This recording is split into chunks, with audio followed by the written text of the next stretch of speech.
प्रतिनिधिमंडल मुख्यमंत्री जी से मिलना चाहता है और मुख्यमंत्री जी ने कहा कि ऐसे समय में वर्चुअल हम मिल सकते हैं। ये अपने आप में ये साबित करता है कि एक भयभीत मुख्यमंत्री, डरा हुआ मुख्यमंत्री, वो एक भीषण कोरोना की लड़ाई को, जंग को जीत पाएगा कि नहीं जीत पाएगा।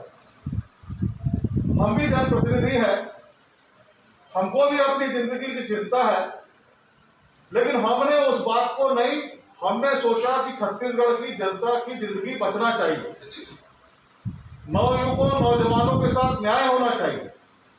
इस बात के लिए हमने समय मांगा था, लेकिन यह सरकार लोगों की आयु बढ़ाने की चिंता न करके दारू के माध्यम से आय बढ़ाने का काम कर रही है। और ये जो काम कर रही है सरकार, इसको जनता देख रही है। एक तरफ यही सरकार पूरे देश के अंदर में ढिंढोरा पीटा कि हम वैक्सीन के मामले में, लगाने के मामले में नंबर 1 है। हम प्रतिदिन 4 लाख वैक्सीन लगा रहे हैं। आज क्या हो गया साहब आपको? आपके पास में वैक्सीन है, क्यों नहीं लगा पा रहे एक दिन में 4 लाख? क्यों आप सेंटर नहीं खोल पा रहे? गांव के लोग तड़प रहे हैं, गांव के लोग इलाज के अभाव में उनकी मृत्यु हो रही है। मैं बहुत जिम्मेदारी से इस बात को कह रहा हूं।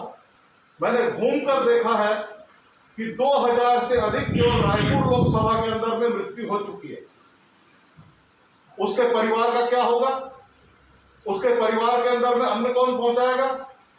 क्या उसके लिए हमने कोई पैकेज का निर्धारण किया? नहीं किया। पैसा है लेकिन खर्च नहीं करेंगे। यह सरकार की नीति स्पष्ट दिख रही है। आप दारू पे सेस लगाकर पैसा इकट्ठा करते और किस दिन के लिए? आपदा के लिए आप इकट्ठा करते, कोरोना की लड़ाई के लिए आप इकट्ठा करते, और जब कोरोना चरम सीमा में है तो उस पैसे को आप खर्च नहीं कर रहे।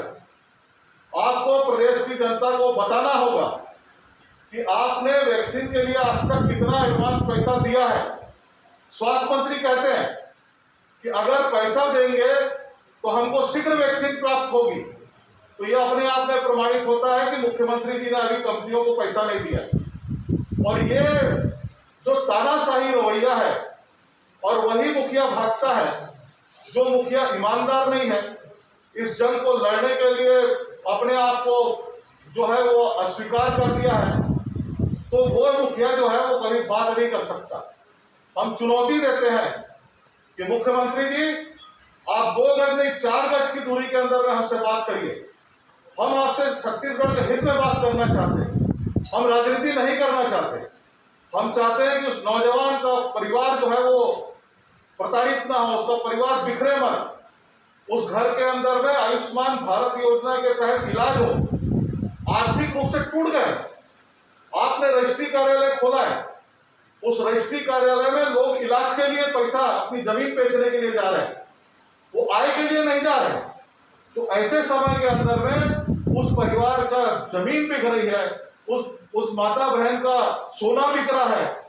तो ऐसे समय के अंदर मानवीयता, कोई हिंदी के अंदर में एक शब्द है, संवेदनशीलता एक शब्द है, इसको अंगीकार करने की जरूरत है।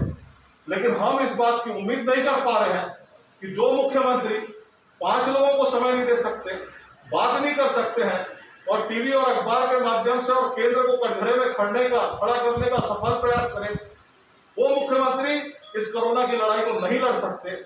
ऐसे समय के अंदर में हम तो सामाजिक संगठनों से, अन्य लोगों से भी हाथ जोड़ के आग्रह करेंगे कि हमको सबको सामने आना होगा कि जो असफल सरकार और जो सरकार झूठ बोलती है, जो सरकार केवल केंद्र को पत्र लिखती है, वो सरकार ये लड़ाई नहीं लड़ सकती।